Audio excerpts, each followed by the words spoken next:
50th anniversary point, and it's a good time to look at Germany because those two nations have vanished, not really vanished. West Germany has absorbed East Germany. So one nation swallowed up the other.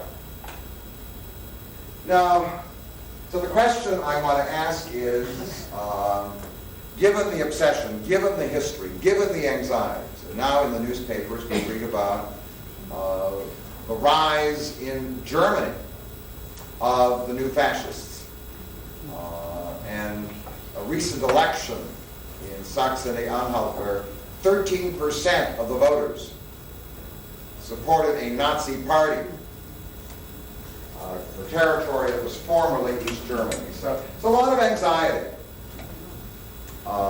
When West Germany was certainly established in 1949, it was assumed that Hitler was over and that fascism most likely was dead. But then you see, it's hard to predict the future. So what I want to explore are the roots of what I call, first of all, German culture, and which obviously is the context in which political events take place. And then to look at the political events that are now taking place and to somehow figure out what it all means. Now, if you want to understand Germany, you basically start off with two things. An original people that came out of Scandinavia, the land of Scandinavia that we call the Teutons. The word Deutschen certainly comes from that word, which in Latin is Teutones, but becomes in English the Teutons. These people divided up ultimately into many German nations that conquered almost all of Western and Central Europe and even parts of Eastern Europe. But in the end, the place where there was a concentration of the Teutons or of the Germans is the great three rivers. If you remember the three rivers, you'll understand the story of Germany. Starting from the west, moving east. The Rhine, which flows into the North Sea. The Elbe, which flows into the North Sea. And the Oder, which flows into the Baltic Sea. Got the three rivers? In the story of Germany, if you've heard of the Tale of Two Cities, this is the tale of three rivers. And ultimately, most of the great cities of Germany are either built along those rivers or on tributaries of the rivers. Now, the roots also lie in the fact that the German people, like all the people of Western Europe, were overwhelmed by the culture and power of Rome. They were Latinized. And the great gift of Latin culture, which came from the Roman Empire, was the Christian religion. Because Christianity had become the official religion of the Roman Empire. To be a respectable people, certainly in Western Europe, was to become Christian. And certainly one of the ways in which the church saved itself from destruction by Teutonic pagans was to convert them. And so they went from one side to the other. Another root lies in, of course, the great German states. After all, what we call Germany was a federation of several German nations. One of them, the Saxons, we know about them. Some of them crossed over to Britain and became the foundation of the English people.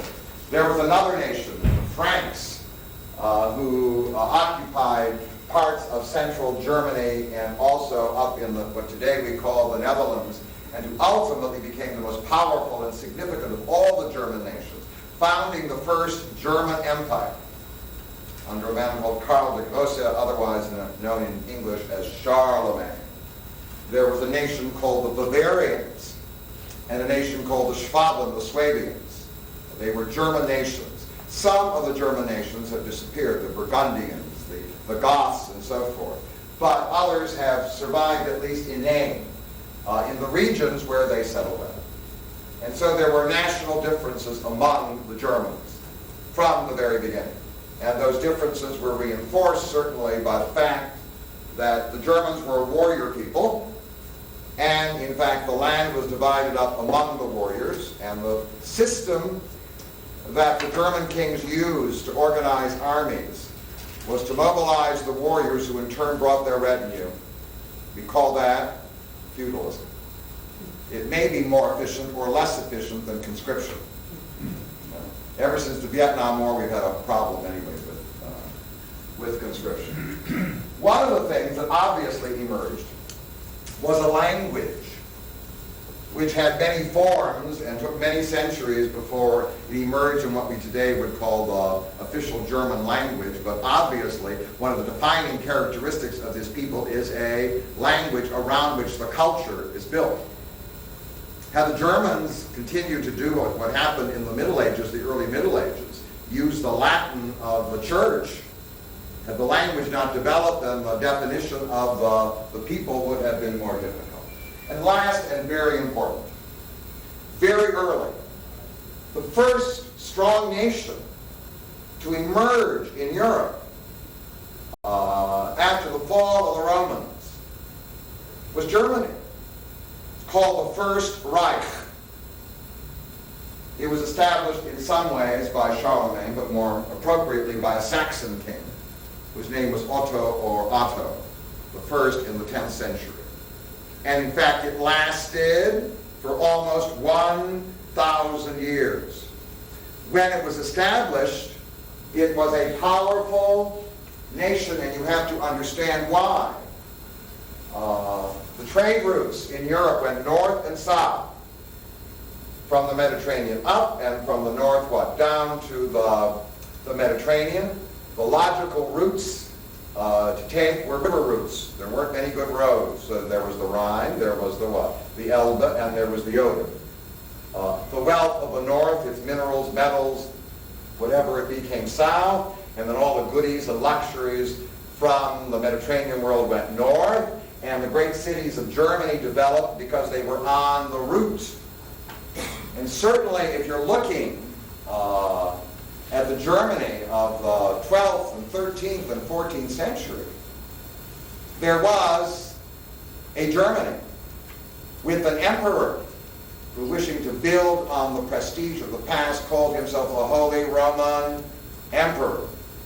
So although it is true that Germany was unified only recently, we often think of Bismarck in 1871 and so forth, in reality that was a reunification. There has been a German nation, the Reich, the First Reich, and it existed and it was built on wealth, and ultimately some of the greatest cities of Europe developed. But you see, Germany had problems, and to some degree those problems still exist. First of all, it has no natural boundaries other than the south. The south, it has the Alps.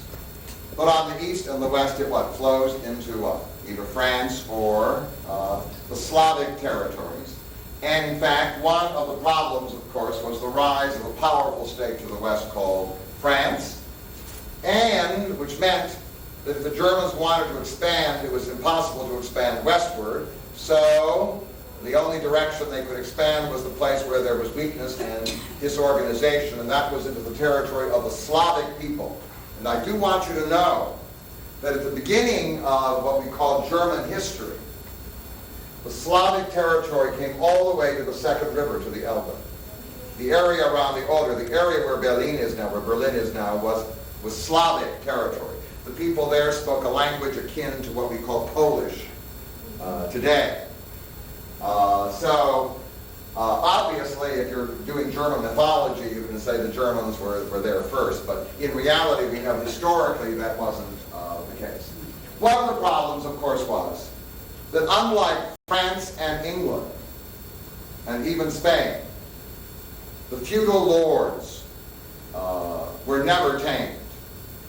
In France, they were tamed ultimately, and in England, they were tamed, and out of it came a strong, unified nation. But the strong nation always suffered from the fact that the dukes and the counts never paid the kind of allegiance to the king that occurred later on in France and in England, creating weakness. One of the major problems of Germany which dominated the First Reich had to do with another expansion which actually was somehow forgotten.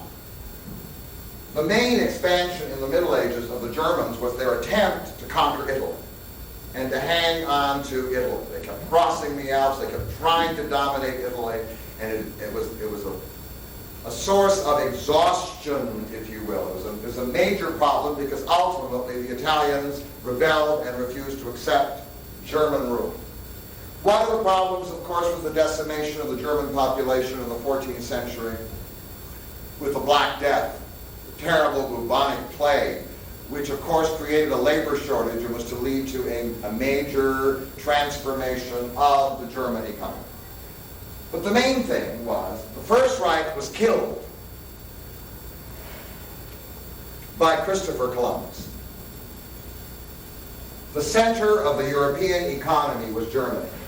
The great cities of trade, with Nuremberg, Prague, or wherever they were, all right, they were in Germany. And then came the blow. The blow, of course, to Germany was that Christopher Columbus crossed the Atlantic Ocean and the trade routes now shifted what? Westward to the Atlantic. It undermined and destroyed the economy of Germany. It affected politics because the source of capitalism and democracy, if you will, is the middle class. The middle class was destroyed by the Great Shift. And in the end, Germany fell into an economic funk from which it did not recover until the middle of the 19th century. And England and France and all these countries in Western Europe and the Netherlands went on to great success. So first came Germany, but then it fell, and then it was all aggravated by the fact that German nationalism, as it emerged, expressed itself in a religious movement called the Protestant Reformation. The Germans rebelled against the Italians, and in the end, Germany was divided into Protestants and Catholics, who then spent 2 centuries killing each other. In the 30 Years' War between 1618 and 1648, it is estimated that maybe 1/3 of the entire German population, 1/4 to 1/3, were killed in a civil war. So, 1648, by the way, is the low point. You can't get lower. Out of that emerged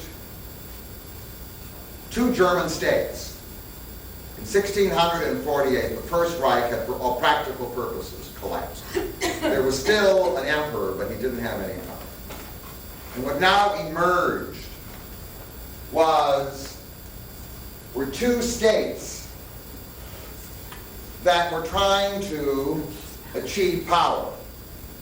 Neither of them, after 1648, was interested in the unification of Germany. They were simply German states who were interested in power. They had ruling houses who wanted power. One was Catholic, and that was called Austria. And one was Protestant, and that was called Prussia. And in fact, interestingly enough, both of them had been built on territory that had not originally been German.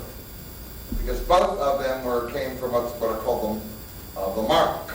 The Mark is a border territory, which the Germans created to face the Slavs as they moved eastward.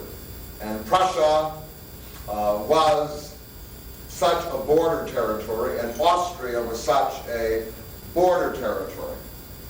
But they emerged. And after 1648, the story of Germany is the rivalry between these 2 states in terms of their expansion. Now, what happened was that both Austria and Prussia, Austria down in the southeast, and Prussia in the northeast, Austria with Vienna, Prussia with Berlin or Berlin, now began to create alternative structures. And what is interesting about both states is they went out to conquer thousands and hundreds of thousands of non-German people. Austria went out, in the end, Austria had more non-Germans than Germans in the Austrian Empire. They took the Czechs, and they took the Slovaks, and they took the Hungarians, and they took the Croats and the whole thing, all of that became part of Austria. So what is very interesting about both Austria and Prussia is that the two most powerful German states after 1648 were spending their time acquiring non-German territory. It was part of this expansion. Now, what characterized them was the development of strong monarchies. It was very, very clear from the story of the First Reich that if you allowed the feudal lords to take over, you couldn't have a strong nation. So, the symbol of a strong nation was now the king. And already by 1648, there was the beginnings of the ideas of trade, commerce, the shadow of capitalism, if you will.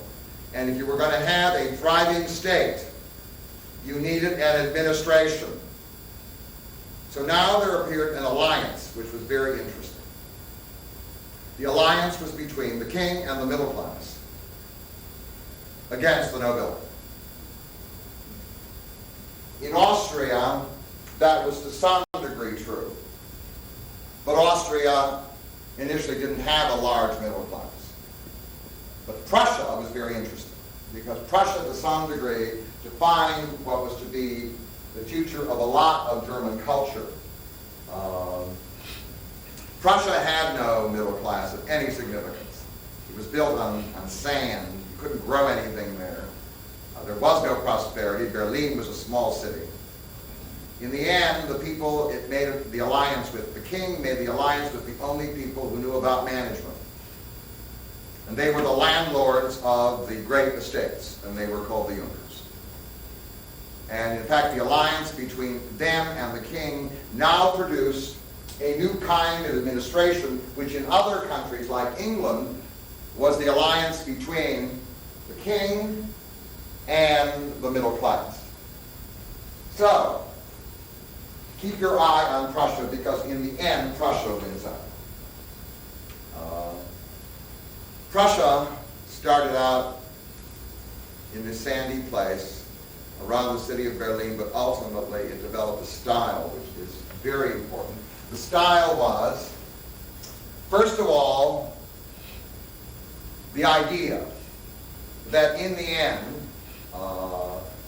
the people could not survive unless they increased their territory, unless they expanded. And that was perfectly consistent with the idea of the great landlords, who were also the great warriors, who were in favor of expansion.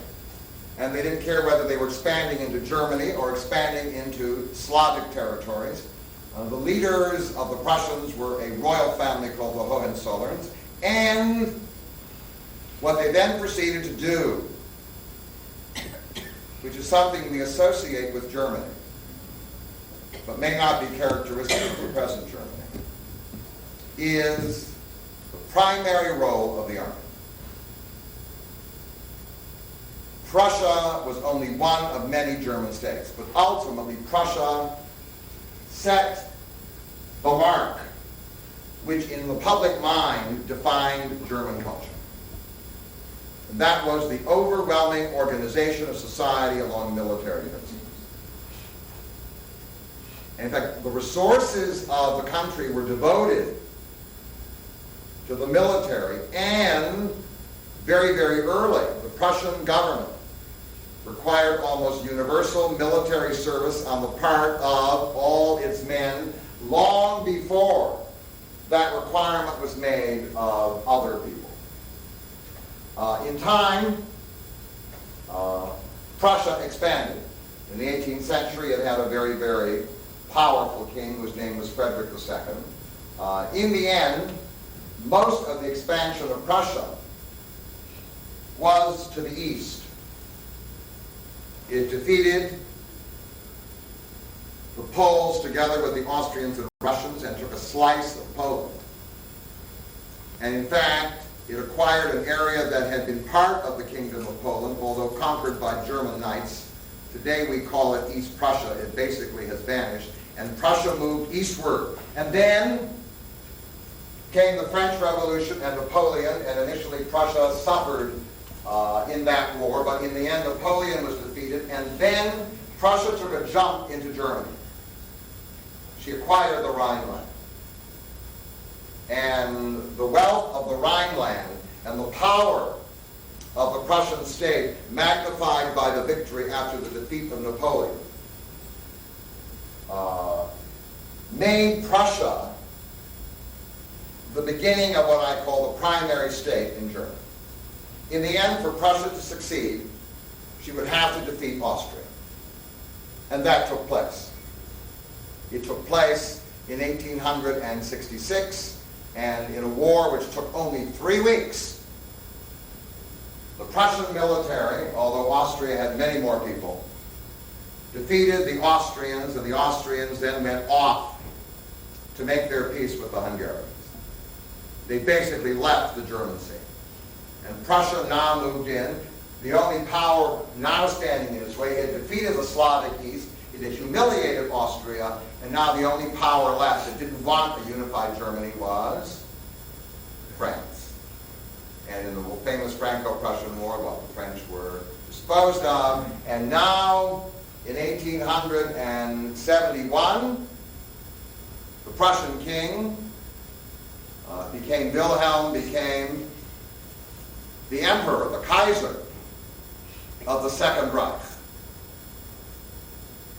Now what happened with the rise of Prussia was the transformation of Germany.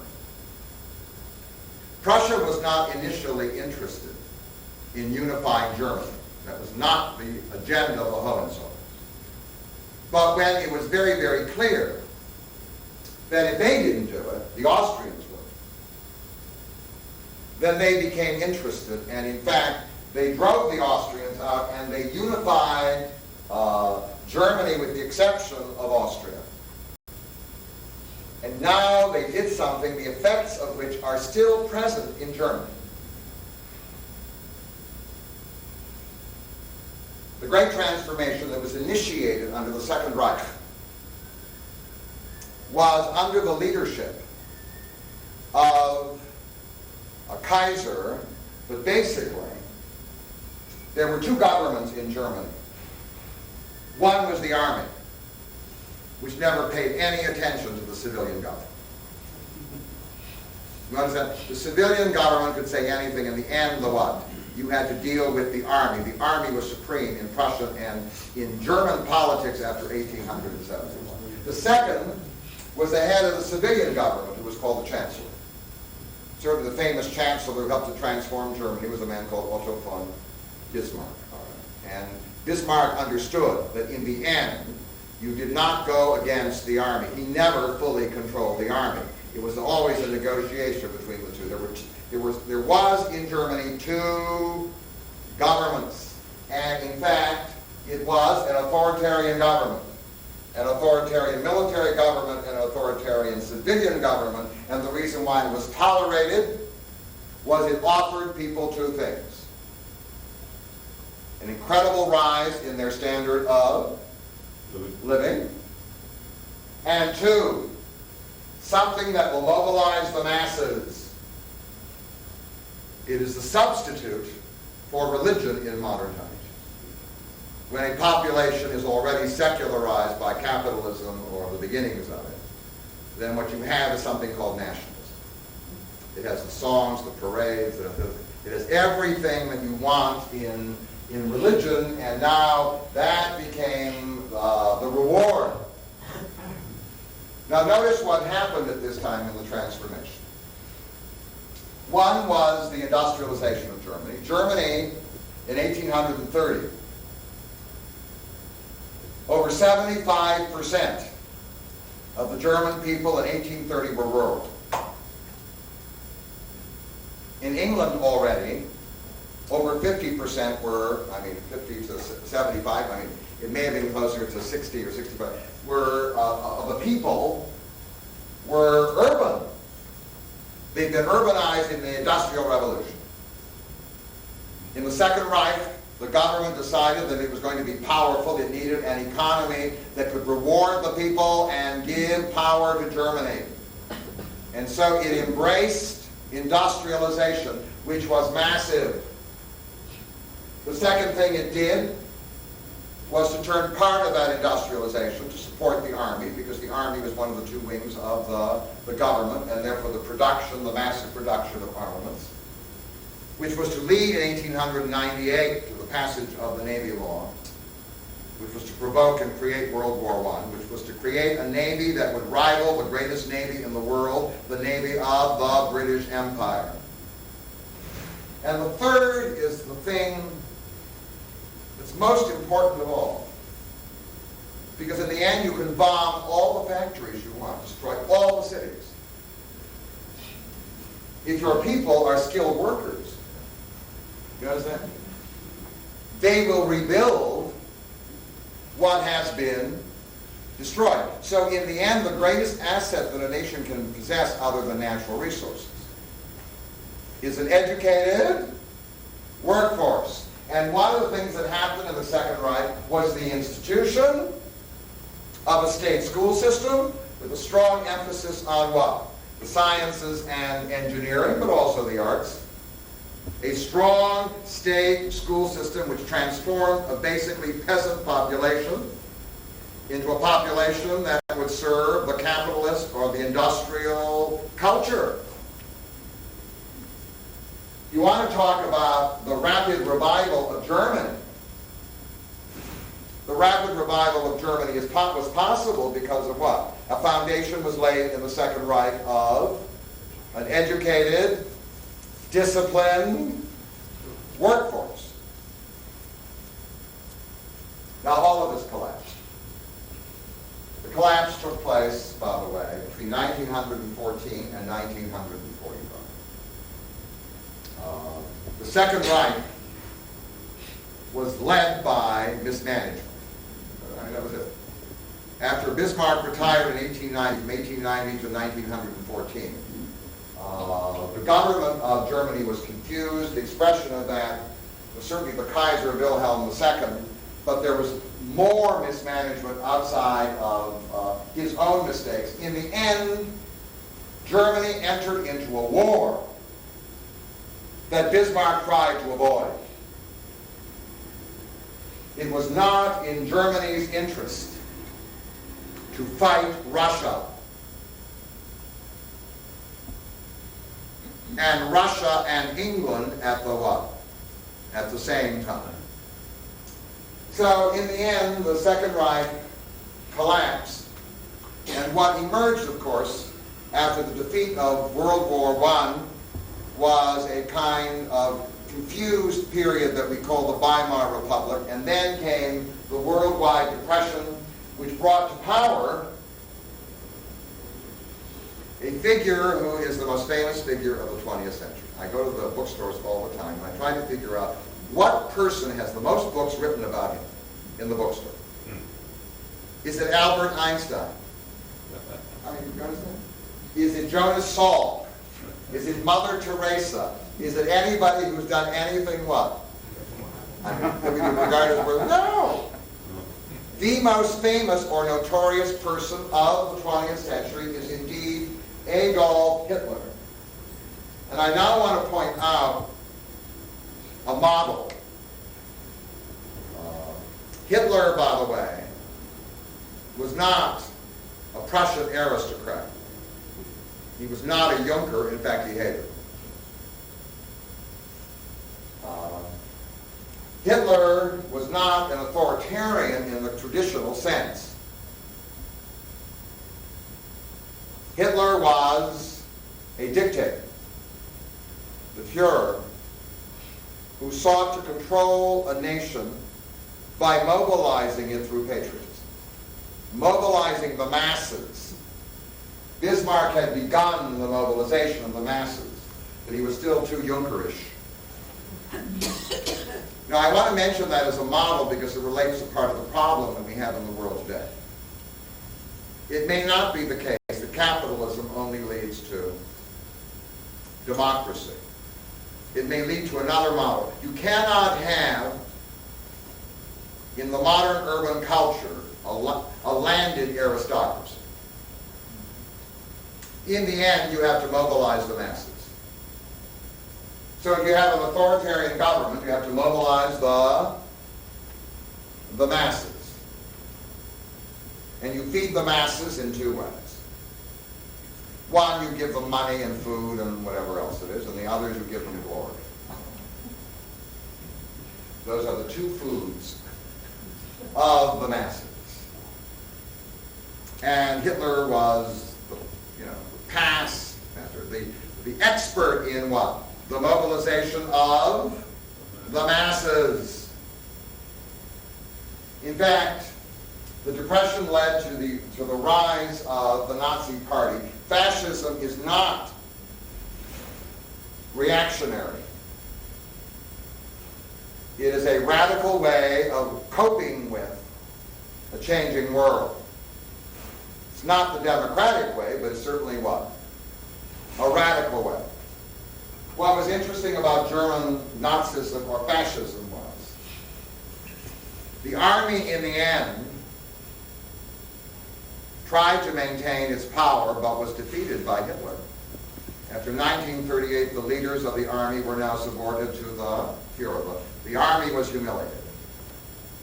And the second thing was the party, which was supposed to be dominant, was always kept by Hitler in chaotic condition. He did that deliberately. In the end, it's very interesting. The most significant political institution in the Third Reich was the Führer.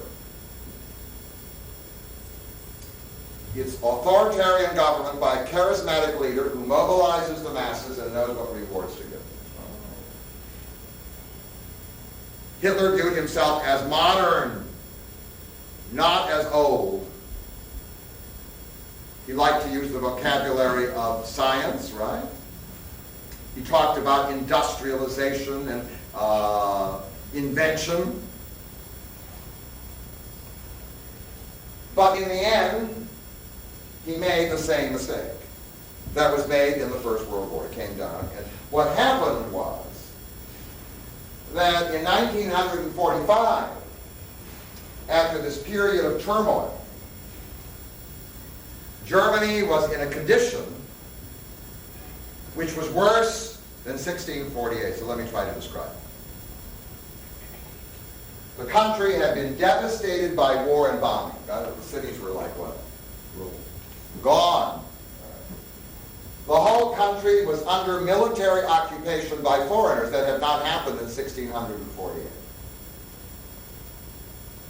The country was divided unnaturally. In the western part of Germany, there were the British, the French, and the Americans. In the eastern part of Germany, there were the Russians. So that division, which was already significant because the Cold War had already really begun immediately after the end of World War II, was interesting because it's an unnatural division. The natural division of Germany is between the North and the South. The South was Catholic, the North was Protestant, the South was mountainous, the North was what? It was flat. I mean, the cultures, the natural boundary in Germany would be North and South. But this artificial boundary that cut the country into what? Two pieces, it's an artificial boundary. And so the division was made. By the way, the division of Germany made as much sense as it was done as the drawing of the boundaries in Africa by European powers. Or the drawing of county lines in most states. They just take rulers and they go, you don't care what, a river or a stream or whatever, they go, the grid pattern, straight across. One of the problems was obviously the size of Germany was shrunk. Austria, which had been retaken, was what? Taken away. The Sudetenland, the part of German Czechia, was taken away, the Germans driven out. And all the Polish territories, but more than that. The true East Germany, which was east of the Oder River, was what? Taken away. The country was shrunk. One of the things was that never in the history of Germany were the German people so universally hated by their neighbors. That was the trauma, and that is still one of the problems that is being dealt with in terms of German politics. And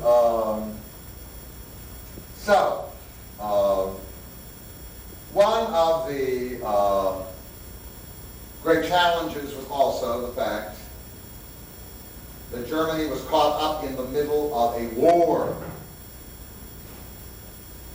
that she could not resolve.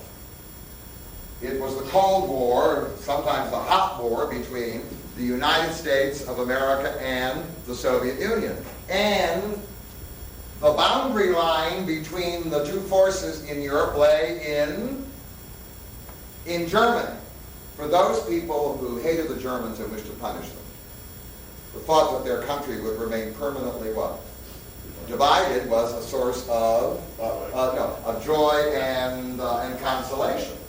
One of the challenges was who was going to invest in the rebuilding of this country? And most important of all, World War II saw the destruction of all the old institutions of Germany. The army was what? Gone. The aristocracy was what? Gone.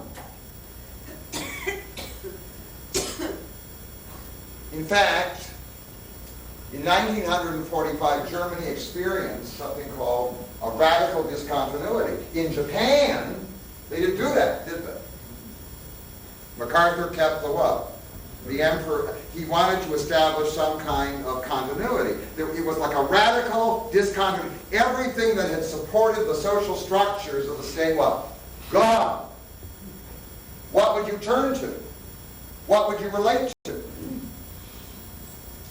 Well, out of the Cold War in 1948 and the famous Berlin blockade, something happened the Germans did not expect to happen.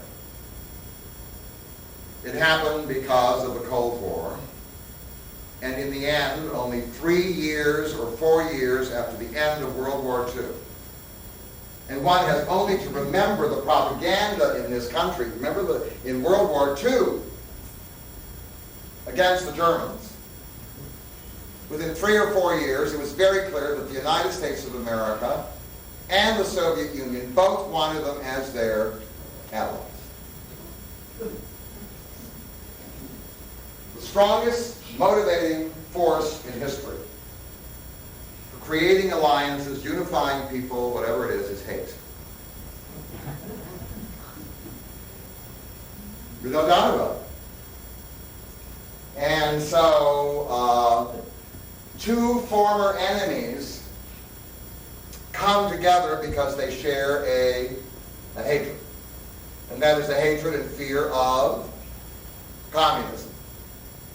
So out of that emerges the foundation of the modern German state. The people who created the modern German state are the United States of America. It was created by the Americans out of the occupation zones of the Americans, the British, and the French, but the Americans were the dominant hegemonic power. And they created this country with these funny boundaries that had no relation to German history. I mean, they were just funny boundaries. They were bureaucratic boundaries.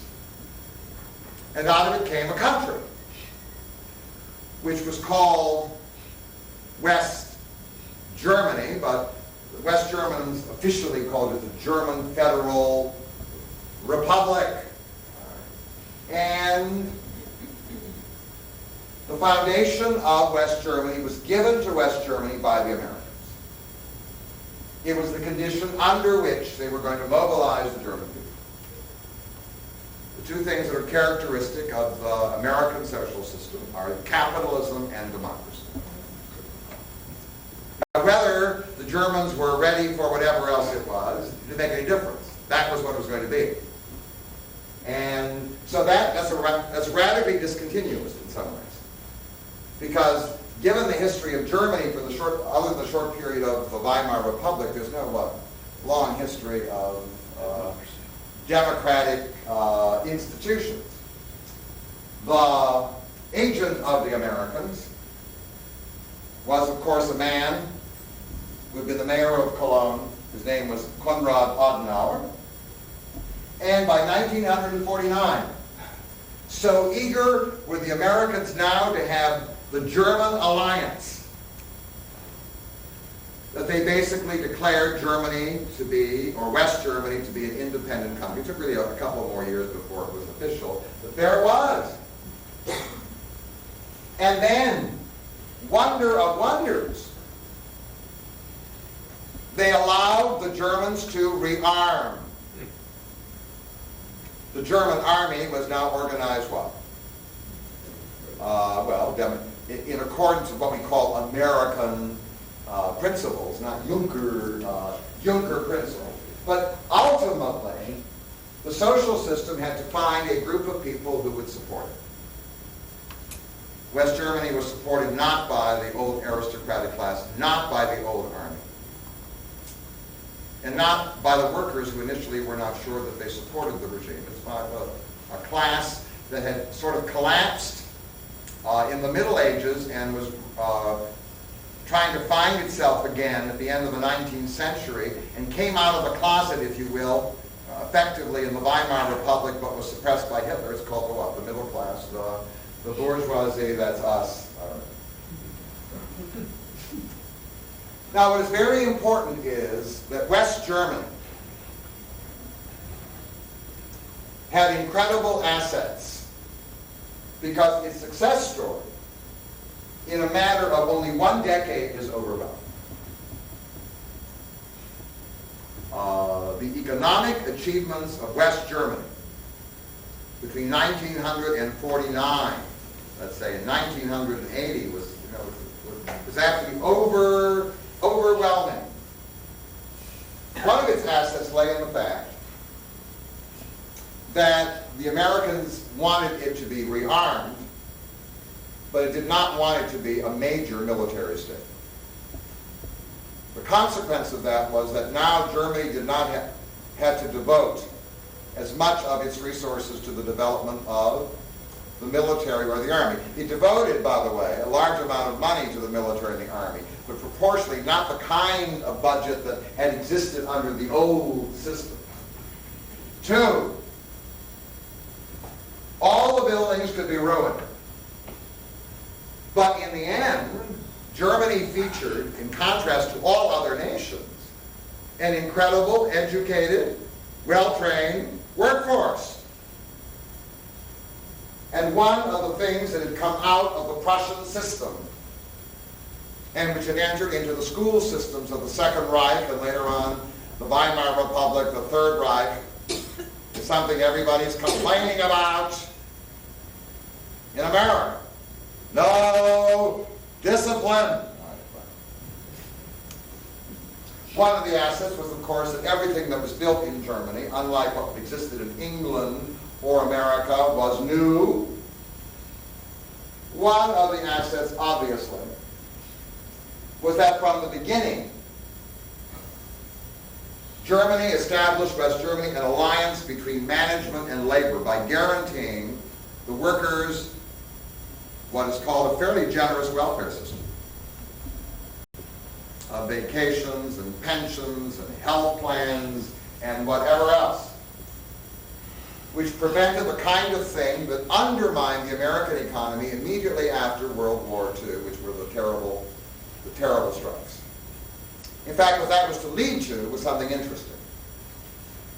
The working class, which for a few years was under the control or the influence of social democrats who were radicals and socialists, now basically embraced capitalism. Now, the only way democracy works is if the two major parties, if there are two major parties, basically agree. You have to have, you understand, a level of uniformity. So Clinton and Ronald Reagan basically what? I mean, they're not, economically, they're not that far apart. If on the one hand you've got a Marxist, on the other hand you've got a what? A libertarian, then it's not going to work. But if both parties are what? Sort of toward the center. So the uniformity of what I call political positions made West Germany viable. Because otherwise it would have been what? Continuous confrontation. Certainly, one of its assets, the Japanese haven't done it yet. Japanese have never said, we're sorry. They have never said it. Every time you suggest it to the Japanese government, they get nervous, angry. For all the atrocities. They have never said, we're sorry. One of the signs of the radical discontinuity. See, Japan doesn't have a radical discontinuity. There are still people defending the old regime. In Germany, almost from the very beginning, it was clear in the air. The German government said, what? That was a terrible government we had before. We apologize, we're sorry, we're apologizing. One of the characteristics of course, modern German culture is this continuous defensiveness, because they're always dealing with what? The memories of the horror. Where the old bravado has now been replaced by this continuous what? Apology. Obviously, there are those people that were, I'm sick and tired of apologizing, and we'll get to those. But I mean, on the whole, that was part of it. And one of the assets, and it's true of Japan, countries that are desperately religious can never enter the capitalist revolution. The Muslim world is in terrible straits. Countries run by the clergy will never make it. They won't. I mean, the reason why Ireland is finally entering European capitalism is the diminishment of the power of the clergy. Wherever the clergy runs the place, and I'm speaking objectively because it's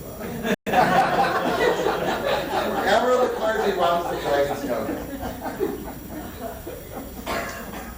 One of the keys, it isn't the only one, is called secularization. The Japanese are overwhelmingly secularized, and the Germans, although they're still Protestants and Catholics, basically by the middle of the 20th century, they were overwhelmingly secularized, certainly by their exposure to modern education and science. So, yes, there are devout people here, and there are religious corners there, or whatever else it is. But the secularization means that you're open what? To change. Otherwise, you're always spending your energies what?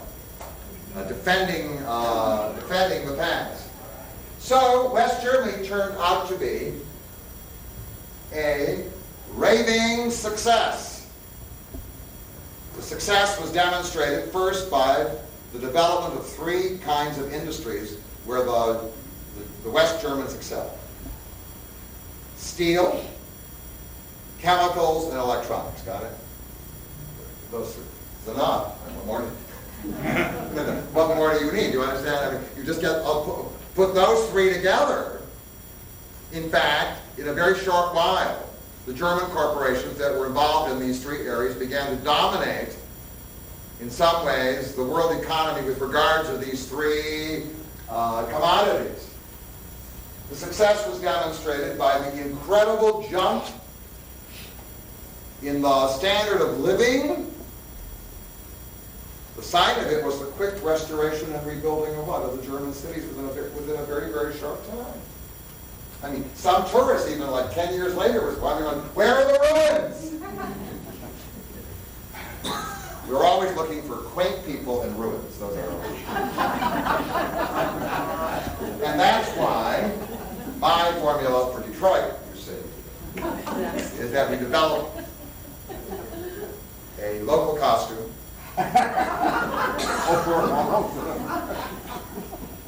develop what I call a Detroit yodel, and we have a lot of ruins to show people.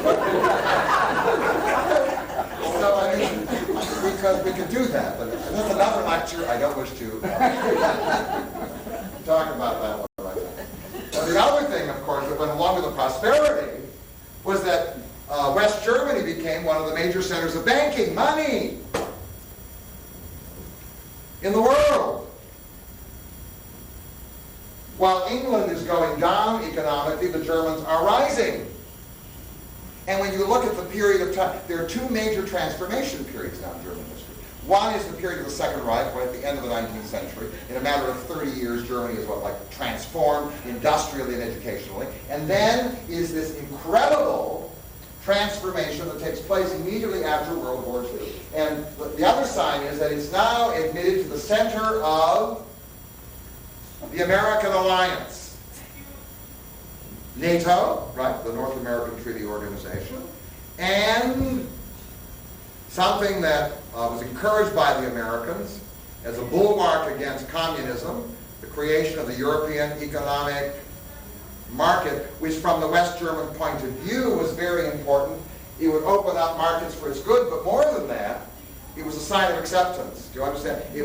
One of the ways to hide from being German with the old association was to become European. And then Germany became a go-between. Wonderful power. Charles de Gaulle arrives in France. Right. The French have not recovered from their demotion. They insist they won World War II, and the best of all possible peoples with the best of all possible languages, and that may be the case. But in the end, Charles de Gaulle came, and Charles de Gaulle hated the United States of America. So Germany was an interesting place. It was the main ally of the United States of America and continental Europe. The Germans talked to the Americans. The Americans had a hard time talking to the French, who expelled the Americans, basically. And then the Germans make this lovey-dovey, Adenauer and de Gaulle, right, this